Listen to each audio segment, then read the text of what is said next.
Ramai-ramai membeli jet tempur bekas pakai Angkatan Udara negara lain.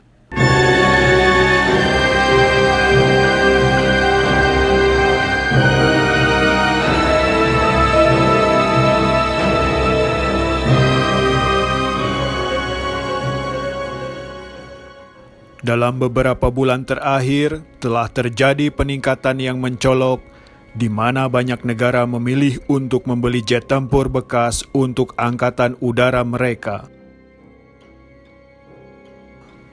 Malaysia misalnya ingin memperluas armada jet tempurnya dengan menambah FA-18 Hornet bekas pakai Angkatan Udara Kuwait untuk menambah 8 unit pesawat Hornet yang telah dimilikinya. Namun sayang, rupanya Kuwait belum berniat untuk menjual pesawatnya. Ada yang mengatakan pembicaraan sebenarnya baru mulai dilakukan Kuwait dan masih menunggu izin dari Amerika Serikat apabila ingin menjual pesawat Hornetnya kepada negara lain. Tidak tanggung-tanggung, Kuala Lumpur berniat mengakuisisi 33 Hornet yang kini masih dioperasikan oleh Angkatan Udara Kuwait tersebut. Bila terlaksana, akuisisi armada Hornet Kuwait untuk Angkatan Udara Kerajaan Malaysia tentunya akan meningkatkan kesiapan dan kemampuan Royal Malaysian Air Force alias Tentara Udara Diraja Malaysia, TUDM ini.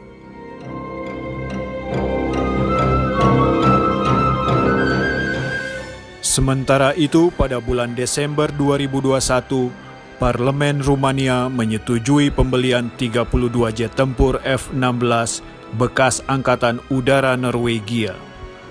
Norwegia telah mengganti armada F-16-nya dengan F-35 generasi kelima dan negara itu bersedia untuk menjual F-16 bekasnya kepada negara NATO lainnya.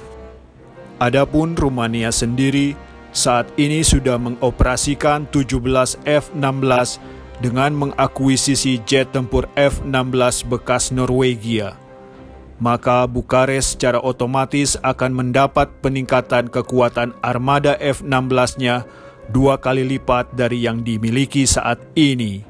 Seluruh F-16 ini akan digunakan untuk mengganti peran jet tempur MiG-21 Vizbed era Uni Soviet yang jauh lebih tua. Selain Rumania, ada Kroasia yang masih mengoperasikan MiG-21 model lama.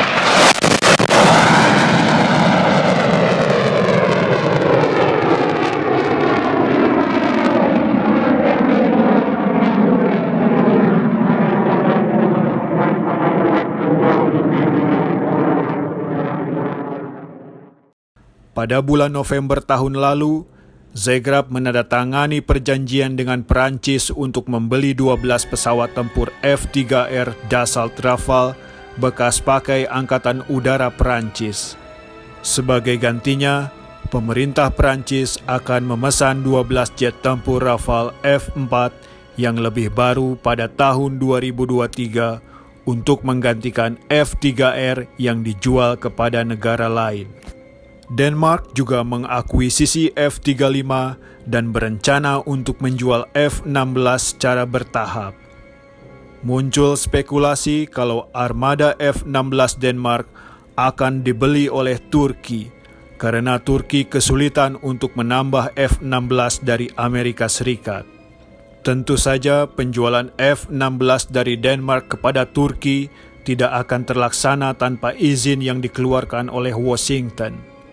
Seperti diketahui, Turki telah dikeluarkan oleh Amerika Serikat dari program F-35 setelah membeli sistem pertahanan udara S-400 Triumph yang canggih dari Rusia. Sekarang, Turki ingin menambah dan memperbaharui F-16-nya untuk mempertahankan kekuatan angkatan udaranya di masa mendatang.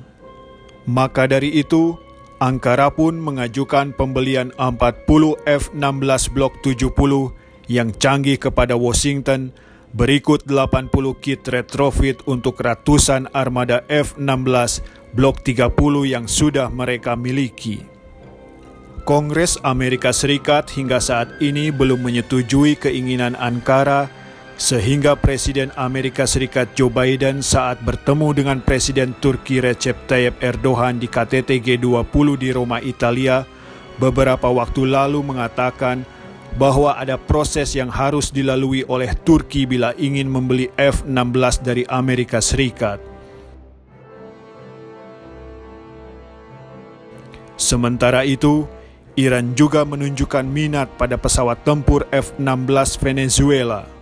Pada tahun 2006, Venezuela mengancam Amerika Serikat akan menjual 21 pesawat tempur F-16 yang diperoleh oleh Caracas pada awal tahun 1980-an. Namun demikian, Amerika Serikat menegaskan bahwa tanpa persetujuan tertulis dari Washington, tidak ada negara yang dapat mentransfer alutsista yang dibeli dari Amerika Serikat kepada negara lain, termasuk F-16 dalam hal ini. Yunani saat ini sedang meningkatkan armada F-16 dan Mirage 2000 yang ada.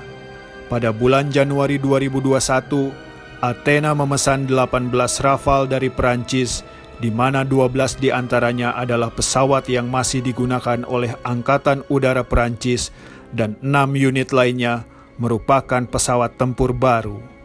Kesepakatan pembelian ini senilai 2,5 miliar euro atau sekitar 2,8 miliar dolar Amerika. Pada September 2021, Perdana Menteri Yunani Kyriakos Mitsotakis mengungkapkan bahwa negaranya akan membeli 6 unit Rafale lagi sehingga jumlah total menjadi 24 unit.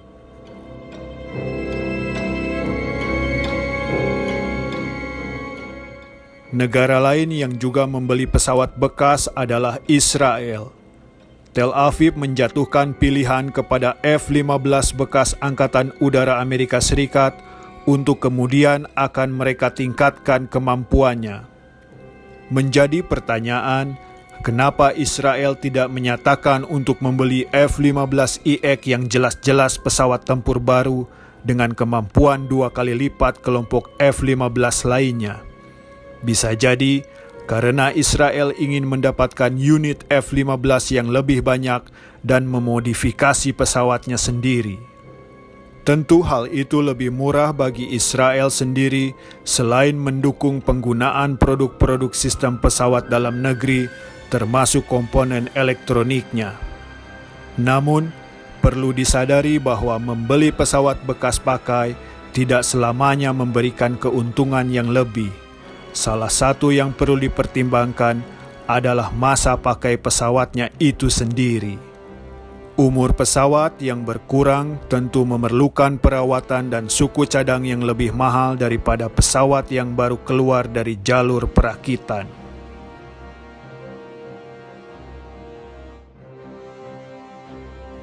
Kanada baru-baru ini membeli 7 FA-18 Hornet bekas pakai Angkatan Udara Australia untuk memperkuat armada CF-18-nya. Hal ini tak lepas menimbulkan kritikan dari anggota parlemen bidang pertahanan negara tersebut yang menyebut bahwa membeli pesawat bekas sama dengan membeli barang yang berkarat. Anggota parlemen dari kelompok oposisi itu menyayangkan keputusan Ottawa karena pemerintah dinilai telah membuang-buang uang yang dikumpulkan dari para pembayar pajak serta sumber daya Kanada. Pro dan kontra pembelian pesawat tempur bekas bagaimanapun merupakan hal yang wajar. Setiap negara pastinya berkeinginan untuk membeli jet tempur baru yang canggih bagi angkatan udaranya. Namun sekali lagi, dalam setiap pembelian alutsista termasuk pesawat tempur tidak terlepas dari berbagai pertimbangan. Terdapat faktor-faktor politis dan faktor-faktor non-teknis termasuk ketersediaan anggaran untuk pembeliannya. Pembelian pesawat tempur juga diselaraskan dengan pesawat apa yang telah dimiliki oleh Angkatan Udara bersangkutan. Hal ini akan berpengaruh pada kesinambungan perawatan pesawat tersebut dan untuk menekan biaya perawatan serta biaya operasional nantinya. Motivasi pembelian pesawat tempur disesuaikan dengan situasi maupun pergolakan politik yang terjadi di setiap kawasan.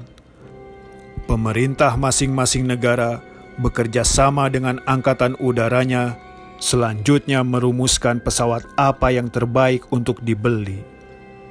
Jadi, membeli pesawat tempur baru maupun bekas tentunya merupakan representasi keputusan bersama yang telah disetujui oleh seluruh pihak terkait di negara pembeli. Nah, demikianlah pembahasan kita kali ini. Sampai jumpa dalam pembahasan-pembahasan berikutnya. Salam Airspace Review.